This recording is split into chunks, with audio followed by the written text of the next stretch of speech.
하나님 말씀은 구약성경 여호수아 10장 1절에서 5절까지입니다.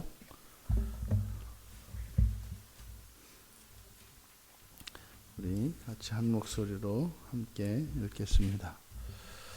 그때에 여호수아가 아이를 빼앗아 진멸하되 여리고와 그 왕에게 행한 것 같이 아이와 그 왕에게 행한 것과 또 기브온 주민이 이스라엘과 화친하여 그 중에 있다 함을 예루살렘 왕 아도니세덱이 듣고 크게 두려워하였으니 이는 기브온은 왕도와 같은 큰 성읍이요 아이보다 크고 그 사람들은 다 강함이라. 예루살렘 왕 아도니세덱이 헤브론 왕 호함과 야르무드 왕 디랑과 라기스 왕 야비아와 에글론 왕 드빌에게 보내어 이르되 내게로 올라와 나를 도우라. 우리가 기브온을 치자. 이는 기브온이 여호수아와 이스라엘 자손과 더불어 화친하였음이니라 하매 아모리 족속의 다섯 왕들 곧 예루살렘 왕과 헤브론 왕과 야르뭇 왕과 라기스 왕과 에글론 왕이 함께 모여 자기들의 모든 군대를 거느리고 올라와 기브온에 대진하고 싸우니라. 아멘. 여호와의 승전, 여호수아의 승전보가 이제 들려졌을 때 이제 더구나 기브온 주민들이 이제 여호수아에게 투항을 하고 평화조약을 맺었다고 하는 소식이 함께 전해졌습니다. 여리고가 무너지고 또 아이성이 무너지고 또 나아가 이제 기브온 주민들이 손을 들고 나가서 화친 조약을 맺음으로써 이제 기브온까지 여호수아가 이끄는 이스라엘의 손에 떨어졌습니다. 이 소식이 들려졌을 때 가나안 족속들의 왕들이 가나안의 지역에 있던 왕들이 이 소식을 들었을 때 그들이 다스리고 있는 그 주민들의 민심 이반이 걱정이 될 수밖에 없습니다. 왜냐하면 투항하면 살 수 있구나. 이스라엘에게 가서 투항을 하면 살 수 있구나라고 하는 이 사실이 자칫 내분을 초래할 수 있는 이런 일이기 때문에 특별히 그 일에 예루살렘 왕 아도니세덱이 이것을 크게 걱정하였고 다른 네 왕과 합하여 이제 기브온을 응징하기로 한 이야기입니다. 우리가 이 기브온 주민의 입장에서 다시 말해 진멸되어야 하는 죄인들이었음에도 불구하고 이렇게 여호수아에게 나와서 구원을 요청하는 것, 이것은 마치 이제 이방인들이 구원에 이르는 것과 같습니다. 그랬을 때 이렇게 여호수아에게 어쨌든 그들의 의사가 받아들여져서 화친 조약을 맺었고 이제 이스라엘 중에 거주하게 되었습니다. 이스라엘에 편입된 거죠. 그랬을 때 일어나는 일입니다. 우리가 예수를 믿고 이제 하나님께 돌아왔을 때 우리가 거쳐야 되는 그 요식행위와 같은 절차가 꼭 있습니다. 이것은 지금 기브온이 맞닥뜨리고 있는 이 전쟁입니다. 한때는 같은 동료로서 서로 화목하게 지냈고 서로 의지하며 돕고 돕던 사이였을 것입니다. 그랬던 왕들이 이제는 기브온을 대적하기 위하여 기브온을 응징하기 위하여 연합해서 지금 그 앞에 진을 치고 있습니다. 예수를 믿기 전에 평화롭게 지내던 관계들이 예수를 믿고 나면 이것이 적대적인 관계로 바뀌게 됩니다. 그것이 이제 경우에 따라 조금씩 다를 수 있겠습니다만 사실상 그것은 시기적인 문제고 어떤 환경과 여건의 문제지 반드시 치러야 하는 이런 영적 전쟁이 있습니다. 지금 기브온이 눈앞에 두고 있는 이 전쟁은 사실상 영적 전쟁이죠. 영적 전쟁이라고 하는 것은 하나님과 관계된 전쟁이라는 겁니다. 이 싸움의 실체를 정확히 알아야 합니다. 우리가 하나님과 상관없이 살아가면 그저 무탈하게 평화롭게 해결될 수 있는 일들도 우리가 하나님과 함께 동행하고 예수의 말씀을 따라 살고자 할 때는 전혀 문제가 되지 않을 것들도 문제가 돼서 우리의 삶 속에 이런 고난과 어려움으로 다가오게 되어 있습니다. 예수를 믿는다는 것은 사실상 예수를 믿지 않았더라면 생기지 않을 수도 있는 어떤 문제들을 동반합니다. 그것은 이 세상 나라가 아니라 영원한 하나님 나라를 위하여 살아가기 때문에 사실상 그 나라, 그 영원한 하나님 나라에 적합한 사람들로 우리가 되어지기 위해서 반드시 거쳐야 되는 그런 과정입니다. 이런 싸움의 정체는 단지 이것이 현실의 문제이고 왕들 간의 세력 다툼이거나 이들의 어떤 관계의 문제가 아니죠. 둘 중에 하나입니다. 하나님을 떠나든지 아니면 하나님과 함께하며 싸워서 이기든지 둘 중에 하나입니다. 대부분의 사람들은 이런 환란이 만났을 때 굉장한 고민에 빠집니다. 지금이라도 당장 여호수아와 맺었던 그 조약을 깨고 가나안 족속으로 귀환한다면 아마 아도니스덱은 물론이고 다른 왕들이 받아줄 것입니다. 그러면 사실 당장 이 전쟁이 일어나고 있는 이 국면에서 보면 여호수아와 이스라엘이 반드시 가나안 땅을 정복하고 영원히 이 나라의 이 땅의 지배권을 가진다는 것은 사실은 어느 누구도 장담할 수 없습니다. 단지 그것은 믿는 바에 따라 다른 것뿐이죠. 어쩌면 굉장히 어리석고 잘못된 선택을 한 것이 될 수도 있습니다. 만약에 중간에 여호수아가 죽고 이스라엘 백성들이 싸움에서 져서 뒤로 물러나야 되는 이런 상황이 온다면 이 기브온 주민들은 굉장히 어리석고 위험한 선택을 한 것이 됩니다. 이것이 지금 성경책 속에 있는 과거의 사건이니까 우리가 이렇게 실감이 안 되지. 우리의 실생활에서 이런 영적 전쟁에 맞닥뜨렸을 때 누구나 다 갈등하게 되어 있습니다. 여러분이 살아가면서 생활 속에서 이런저런 어려움이 찾아왔을 때 지금 기브온 주민들에게 일어난 이 전쟁의 상황과 조금도 다르지 않습니다.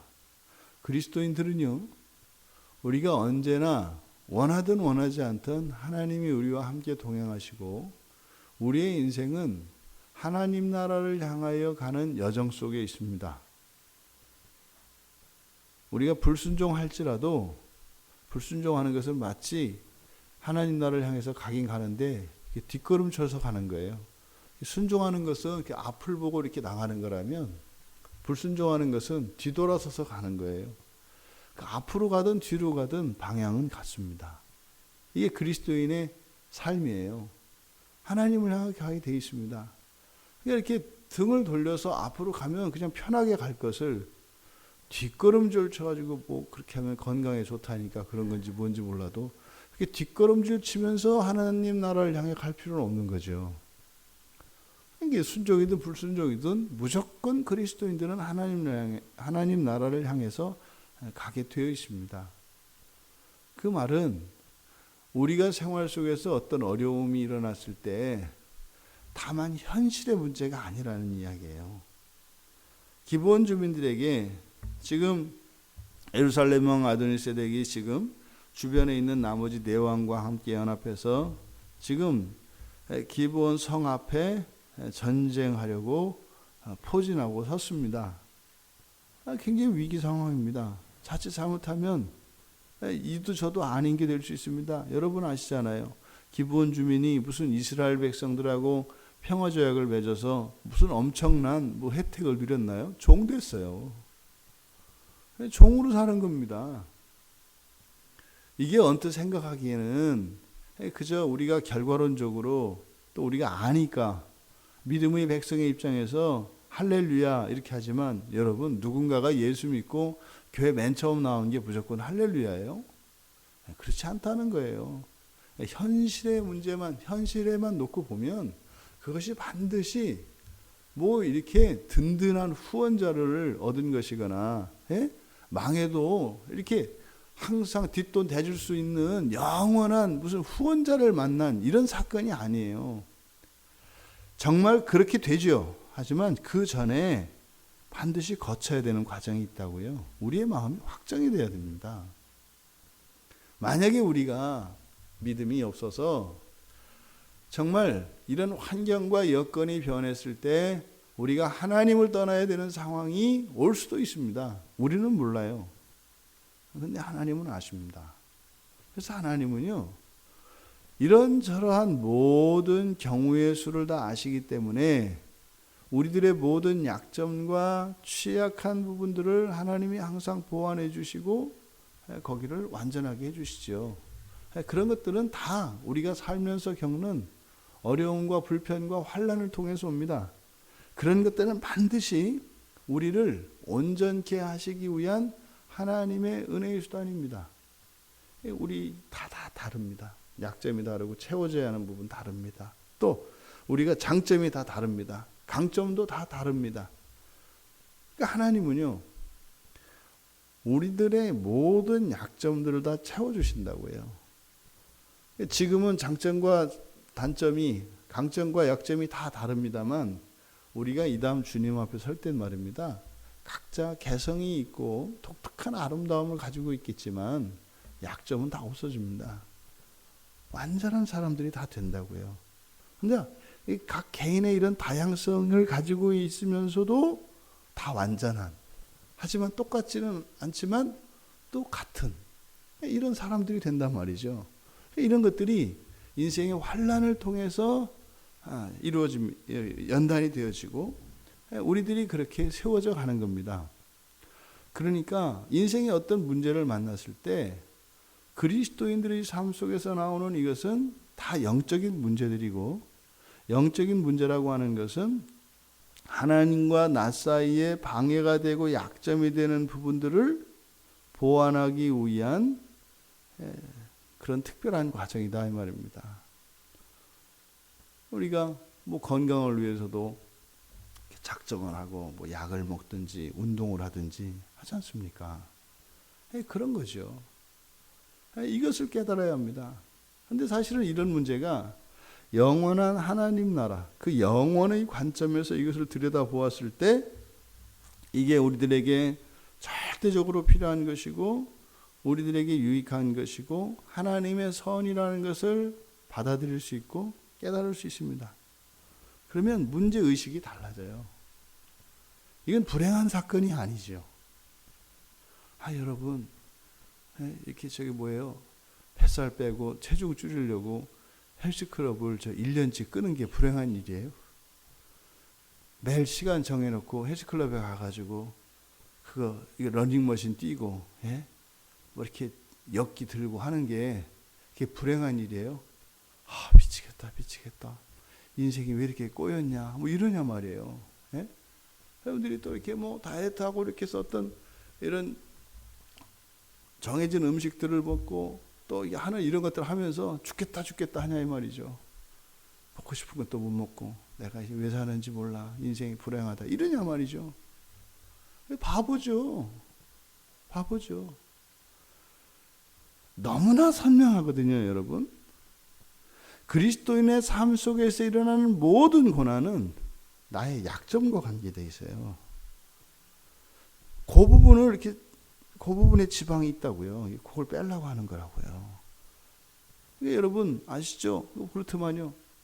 헬스 운동 이렇게 하는 걸 보니까 어느 부위를 빼려면 그 부위를 집중적으로 공략을 해서 거기에 맞는 운동을 해야 그 부위가 빠져요. 잘못하면 엉뚱한 데가 빠지고요. 또 제대로 안 하면, 하라는 대로 안 하면 그게 안 돼요. 그러니까 이 신앙의 원리는 우리 몸을 변화시킬 때 일어나는 것을 가만히 생각해도 원리가 같아요. 그러니까요, 예수를 믿고 영적으로 살아가는 삶이라는 게 뭐 이렇게 하늘에 뚝 떨어진 거고 전혀 우리들의 상식과 우리의 이성으로 이해할 수 없는 그런 것이고 그냥 맹신하는 것처럼 믿습니다 하고 가야 되는 거냐면 절대 그렇지 않습니다. 우리의 머리로 다 알 수 있어요. 근데 그 알면 부인할 수 없으니까 아주 안 알기로 작정을 해서 생각을 안 하죠. 동의를 안 하는 거예요. 느낌 따라가는 거죠. 안 될 것 같다는 거죠. 절대 해보지 않거든요. 여러분, 지금 기브온 주민들이 전쟁 앞에 서 있는 이유는 딱 하나예요. 하나님 때문이에요. 하나님 편에 섰기 때문에 생기는 일이라고요. 이게 불행한 일일까요? 그렇지 않단 말이에요. 지금 이들과 전쟁을 벌이고 있는 것은 뭐예요? 앞으로 장차 기브온 주민들이 이스라엘의 편이 되어서 살아갈 때 이들 안에서 제거되지 않은 이런 죄들로 인해서 돌이킬 수 있어요. 배반할 수 있다고요. 바로 그 부분을 하나님께서 연단하시는 거죠. 여러분 인생에 어려움과 환난이 있을 때 그것이 여러분들을 더욱 온전하게 하고 강건하게 하며 거룩하게 하기 위해서 반드시 거쳐야 되는, 정말 돈 내고서라도 해야 되는 그런 과정인 것을 믿으시기 바랍니다. 젊어서 고생은 돈 주고 사서라도 해라. 이건 그리스도인들한테 하는 얘기예요. 그리스도인 아닌 사람들은 그런 거 하면 안 돼요. 고생 자꾸 하면은 인격이 꺾입니다. 사고방식도 이상해지고요. 그렇게 되더라고요. 신앙과 상관없이 고생을 하면 아주 어려워집니다. 인생이. 삐딱하게 인생을 보게 되고, 이게 항상 그 너머를 보려고 하게 되고, 이게 자꾸 독심술하게 되고, 혼자 오해하고, 혼자 생쇼하게 돼요. 그런데 예수 안에 있는 자들에게는 그거 맞아요. 예수 안에 있는 자들은 그렇게 환난 속으로 스스로 뛰어들 수 있는 겁니다. 왜요? 모든 어려움과 환난은 나에게 유익이 되기 때문입니다. 어떤 유익이요? 하나님 앞에 설 때의 유익입니다. 근데 하나님이 빠지면 그게 아무 의미 없는 게 된다고요. 우리의 마음이 왜 힘들어요? 하나님과의 관계를 빼고 이 현상과 현실을 생각하면 괴로워지는 거예요. 내가 괜히 애매히 이 어려움을 당하지. 근데 말입니다. 그런 어려움이 하나님 앞에 설 때 정말 상상도 할 수 없는 유익이 된다고 하는 이 사실을 기억한다면 환난 속에 있을 때 우리가 그것을 인하여 마음이 힘들어지는 것이 아니라 하나님의 은혜를 구하게 되어 있습니다. 하나님, 이 환난을 잘 견딜 수 있도록 도와주십시오. 하나님, 이것을 이길 수 있는 힘을 주십시오. 그리고 이 기간과 방법을 하나님께 맡겼을 때 어느 순간 그 끝나지 않을 것 같았던 환난의 시간이 지나고 아득하고 꿈만 같은 시간이 되어지는 그런 경험들을 우리가 살면서 하게 됩니다. 다 지나가죠. 다 지나갑니다. 즐거움도 지나가고 괴로움도 지나가고 다 지나갑니다. 남는 것은 뭐겠어요? 영원하신 하나님 앞에 서는 나의 실존입니다. 나만 남아요. 하나님 앞에 서는 내가 남아요, 여러분. 나머지는 다 사라집니다. 이렇게 하나님 앞에 온전해질 수 있는 기회인 이 영적 전쟁, 우리의 삶 속에서는 환난과 어려움으로 다가오는 이러한 일들, 이것은 사실은 가장 우리들에게 유익이 되는 사건입니다. 그런데 괴롭기 때문에 우리가 선뜻 그 앞에 나아가기는 쉽지 않죠. 그래서 이러한 일들의 원인은 또한 우리들 안에 있는 죄성과 우리의 생활에 있는 이런 무질서와 관련되어 있습니다. 그러니까 그 원인과 그 과정과 결과에 있어서 우리는 아무리 부당한 것 같은 그런 현실도 하나님을 원망하거나 불평할 이유도 없고 그럴 가치도 없고 그런 의미도 없습니다. 다만 우리는 그것을 감사하며 잘 이길 수 있으면 되는 거예요. 주일에 말씀드렸잖아요. 이런 모든 것들을 이길 수 있는 사람이 되는 것과 이런 어려움이 없는 평안한 환경, 어느 것을 원하십니까? 우리의 마음은 사실 그런 문제가 없는 그런 상태를 원한다고요. 아담 할아버지가 이 선악을 알게 하는 나무에 그 열매를 따먹지 않았기를 원한다고요. 그 따먹고 난 다음에 일어나는 이 죄로 인해서 생겼던 이 어려움의 과정들을 거치면서 이런 과정이 없었더라면 누릴 수 없는 우리의 본성의 변화와 존재의 이런 비약적인 도약, 이것이 우리의 눈에 들어오는 게 아니라 지금 당장 현실에서의 편안함과 안락함을 우리는 더 우선하게 되어 있습니다. 이게 사실은 죄 가운데 있기 때문이죠. 근데 우리에게 모든 죄는 사라질 겁니다. 완전한 사람, 정말 하나님도 깜짝 놀랄 만한, 야, 내가 너희들을 이렇게 하려고 뭐 계획하고 하긴 했다만 막상 되고 보니 참 놀랐구나. 이것이 우리의 존재죠. 여러분, 그렇게 되어지기 위해서 우리 안에 이런 깨어짐과 찢김과 터짐과 이런 일들은 반드시 일어나야 합니다. 또 기회가 매일 오는 것은 아닙니다.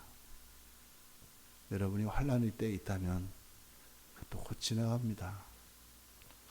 인생을 살다 우리가 이런 어려움과 재난을 만났을 때 그것을 영적 전쟁으로 알고 그것을 기뻐하며 평소보다 더욱 의욕적으로 힘을 내고 그 싸움을 싸워 이기는 우리 모두 되기 바랍니다. 우리에게 힘이 없다면 하나님께 구하십시오. 하나님께서 도와주실 것입니다. 또 그 싸움 가운데 나의 실체를 보게 될 것입니다. 내가 생각했던 것보다 훨씬 못한 모습도 발견하게 될 것이고 내가 생각했던 것보다 훨씬 성숙해 있는 나 자신을 보게 될 겁니다. 그래서 하나님 앞에 겸손해지고 나 스스로에게 대해서 자부심을 가지게 될 것입니다. 그래서 더욱 하나님 앞으로 나아가게 하는 이런 환난과 어려움들의 이런 영적인 의미를 늘 기억해서 그런 환난으로 우리와 하나님 사이를 이간하려고 하는 그 마귀의 계계에 넘어지지 않고 오히려 그것을 역용해서 정말 우리 인생의 바다에 풍랑이 일 때 그 풍랑으로 인해서 더 빨리 갈 수 있음을 감사하며 그 유익을 누리는 우리 모두가 되기를 주님의 이름으로 축원합니다. 살아계신 하나님, 기브온 주민이 이제 투항하여 하나님 앞에 섰을 때 이제 가나안의 다른 왕들이 그들을 응징하기 위하여 성을 에워싸고 전쟁을 시작하였습니다. 사탄의 자식으로 태어난 저희들이 예수 그리스도를 주로 고백하고 영접하는 순간 이 세상은 저희들을 향하여 이제 전쟁을 벌일 것을 믿습니다. 하나님, 저희들이 인생을 살면서 겪는 모든 어려움과 이런 재난들은 오히려 저희들에게 꼭 필요한 것이고 큰 유익이 있는 것임을 믿습니다. 이제 영적인 사람으로 우리 인생에 대한 이해의 지평을 바꾸어 주셔서 그저 이 세상에서의 즐거움과 안정이 아니라 영원한 하나님 나라에서 하나님 앞에서의 영광을 위하여 또한 그것을 알고 살아가는 저희들 모두가 되게 하여 주시옵소서. 감사하며 예수님의 이름으로 기도하옵나이다. 아멘.